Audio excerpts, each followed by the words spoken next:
Hi guys, so today I'm going to show you on how to see someone's Snapchat location in ghost mode.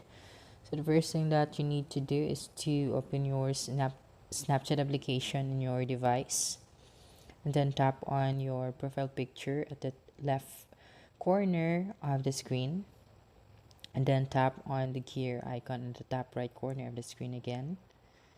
And then scroll down and look for see my location. Okay, and then next you just have to switch on this one so that your account will be in ghost mode.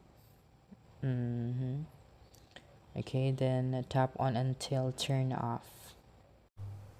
Now go back to the main screen and then tap on map. Okay, and then from there you can now tap on your friends, then click on the person you want to locate the location. Then from here now you can see their location even if you're in your ghost mode. Okay, then you can also tap on places, different places, and then you'll see people that are using Snapchat. And that's it. That's how you can see someone's Snapchat location, even though your account is in ghost mode. So that's it. Don't forget to subscribe for more updates. Bye.